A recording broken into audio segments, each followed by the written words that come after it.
Сәләмәт яшәү рәвеше тураһында уйланырга һәм тиешле тикшеренүләр үтәргә бер сәбәп. Ошо көндәрдә бөтә дөнья йөрәк көне билдәләнә.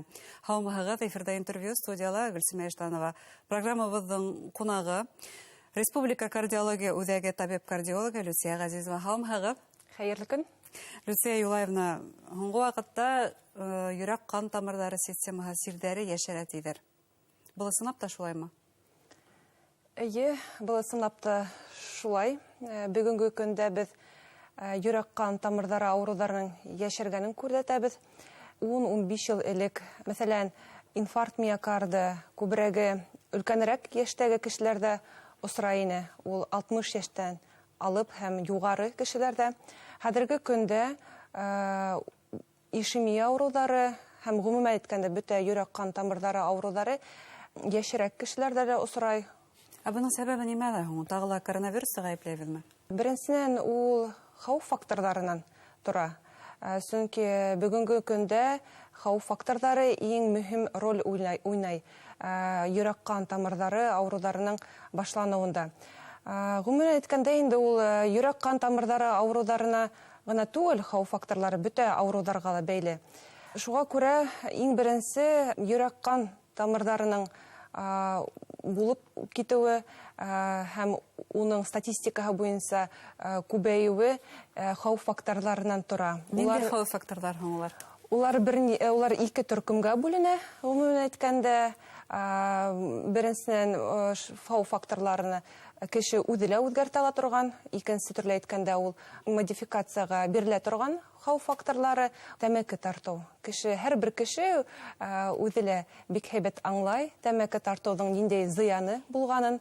Бына мин үҙем дауаханала эшләйем һәм бик күп ирҙәр тәмәке тартыу менән сәбәбе булып тора. Ғөмүмән бына ошо тәмәке тартыу ошондай сирҙәргә килтерә дигән һүҙгә беҙ хәҙер шул тиклем күнеккәнбеҙ, ул беҙгә ниндәйҙер теге ысын булмаған миф һымаҡ та күренә. Тимәк, был ысынлап та шулай. Ысынлап та был шулай. Эйе, ғүмер ваҡый буйына тәмәке тартҡан кешеләрҙең ғүмере 10 йылға кәмей. Ул уже доказанный исследованиелар. 10 йылға. Кеше ғүмер ваҡыйына тәмәке тартһа, уның ғүмере 10 йылға кәмей. Ниндәй һәйбәт ғүмер ваҡый тәмәке тартҡан һәм 50-60 йәшендә ҡапыл ғына йөрәк сиренән вафат булған икән, тәмәкене түгел, ә йөрәкте ғәйепләйбеҙ. Шулай бит. Бына шунан килеп тә сығалар инде, моғайын, уға ышанмай ҡарау, миф тип ҡарау, шулай бит. Бына тағы ниндәй факторҙар бар? Тағы ла факторлар ул күптән генетический, беҙҙең генетика, нәҫел буйынса ауырыуҙар күсеүе, ул шулай уҡ ҙур мөһим роль уйнап тора. Сөнки бар шундай ауырыуҙар генетика буйынса ғына бирелә. Атаһы менән әсәһе ауырһа, беҙ бик ныҡ шундай ҙур иғтибар итәбеҙ, бер туған, апаһы, ағалары, ҡустылары ауырыймы ауырыуҙар менән. Был инде хәүеф факторлары, уға кеше бер нисек тә йоғонто яһай алмай. Сөнки ул генетика. Тағы ла ниндәй хәүеф факторлары бар? Ул артериальный гипертония, ҡан баҫымы күтәрелеү. Әлбиттә, артериальный гипертония үҙе айырымса ауырыу. Ләкин ҡайһы бер ауырыуҙарҙың, йөрәк ҡан тамырҙары ауырыуҙарының барлыҡҡа килеүендә артериальный гипертония шул уҡ ваҡытта үҙе хәүеф факторы булып тора. Тағы ҡарарға кәрәк, холестерин ниндәй күләмдә. Күтәренке холестерин булһа, ул организмда атеросклеротический бляшкалар үҫә тигәнде аңлата. Сахарҙың, шәкәрҙең күләмен шул уҡ ваҡытта ҡарарға кәрәк. Нисек үҙен кеше образ жизни тип әйтергә инде. Активмы? Активмы, физик яҡтан, актив, пассивмы, көнөнә ниндәй физический нагрузкалар бирә. Бына үҙеңдәге ниндәй үҙгәрештәргә иғтибар итергән ваҡытында табипҡа мөрәжәғәт итергә кәрәк? Табипҡа, әлбиттә, мөрәжәғәт итергә кәрәк. Әгәр ҙә кешенең бар икән хәүеф факторы, бер булһын. Бына әле һанап үткәндә шулай бит. Эйе, бынан тыш тағы ла күп бул факторлар, хәүеф факторлары, стресс. Кеше бит инде хәҙерге ваҡытта көндә стресс. Тормышы үзе шулай хәзер. Кешенең, әгәр дә кешенең хау факторлары бар икән, булһын ул бер нисә хау факторлары. Ул әлбиттә табибка мөрәҗәгать итәргә тиеш. Чөнки бар шундай хау факторлары табиб менән генә бергә кәңәшләшеп, аралашып, табибтың контролендә гына ул хау факторлары менән бороться итәргә була. Шуның өчен кеше, әгәр дә кеше үзе белә икән үзенең хау факторларын, генетикаһын үзе кеше белә, тәмәке тартамы, тартмаймы, ниндәй образ жизни. Кеше бит инде үзенең тормышын барыбер белә. Ул белмәскә может, холестеринның нисә икәнен белмәскә может, шәкәр ниндәй күләмендә белмәскә может. Хәзерге вакытта даже кан тамырларының, кан басымының хәзерге вакытта кешеләр һәйбәт белә. Менә ниндәйдер хау факторын кеше белмәскә мөмкин. В основном кешеләр үзенең хау факторларын беләләр. Шуның өчен обязательном порядке табибка мөрәҗәгать итәргә кирәк. Табиб менән эшләргә. Табибка бармаенса гына аптекага сыгып дару алуның файдаһы ни тиклем яхшы яки булмаса зыяны ни тиклем күп? Мин әйтер инем, зыянлы тип. Чөнки самостоятельным лечением заниматься итәргә кирәкмәй. Һәрбер авырудың үзенең бар факторлары, сәбәпләре бар, ни өчен ул авыру килеп сыккан. Хәзергә бына шундай пациентлар киләме? Озак еллар бына үзләрендә ниндидер симптомдар булган, әмма улар аптекадан сыгып алган дарулар менән уларны баса килгән һәм бына ниндидер сиккә килеп итеп, көрсөккә килтерелгәс кенә хәзергә килеп мөрәҗәгать иткәннәр. Бармы ундай пациентлар? Ундай осырлар әлбиттә бар. Без ундай осырларда һәр вакыт мин үзем бөтә табибларда аңлата. Чөнки безнең йөрәк кан тамырлары авыруларында һәрбер минут дорог. Һәрбер минут. Чөнки инфаркт миокарда дип әйтергә инде. Иң часто встречаться итә безнең иң яхшы сораганы кардиологиялар. Һәрбер минуты кадерле. Чөнки кешеләр була шундай осырда, кешеләр аңлап та итмәскә мөмкин.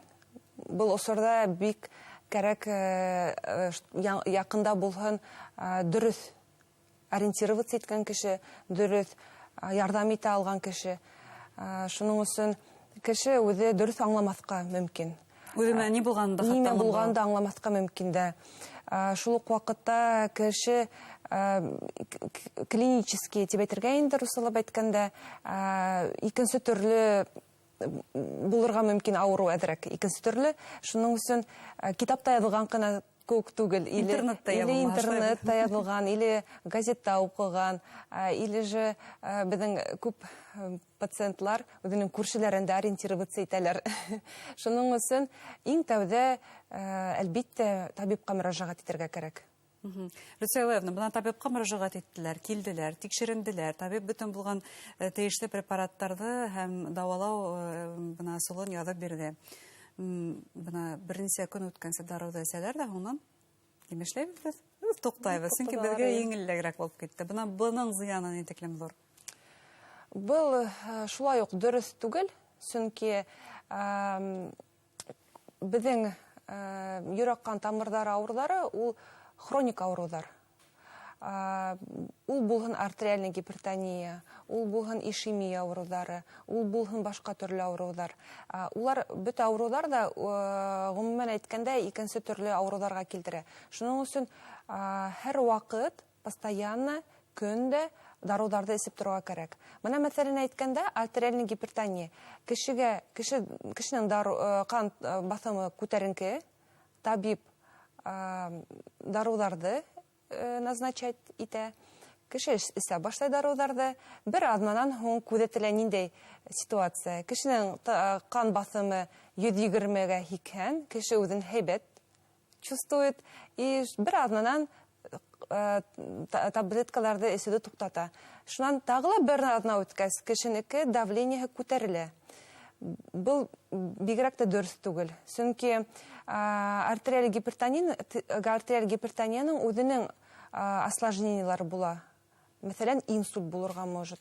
Югары давление күтәрелгәне өчен. Шуның өчен даруларды көн һайын нисек табиб язган, көн һайын нисек табиб аңлаткан, шулай эсергә тиеш. Әлбәттә, булырга может шундай ситуациялар, кан басымы күтәрелеп, төшеп китергә мөмкин. Ул вакытта даруның, һәрбер даруда үзенең дозировкалары була, уны үзгәртергә можно, кәметергә можно. Бу гомумән әйткәндә, ул ситуацияларны можно подправить. Әмма туктатырга кирәкмәй. Туктатырга юк кирәкмәй. Көндә эсергә кирәк. Кызганычка каршы был инде ысынбарлыкка әйләнә, шулай бит. Бына ошондый хәлгә килтереп yetkермәс өчен үзебезне нинди кәңәшләр бирергә, нисегрәк йөрәкте хакларга? Йөрәкте беренчедән хәүф факторларына игътибар итәргә кирәк. Ниндәй образ жизни кешенеке? Хәрәкәттә бәрәкәт димәк. Хәрәкәттә бәрәкәт сынап та шулай. Физик яктан актив булырга, дөрес тукланырга.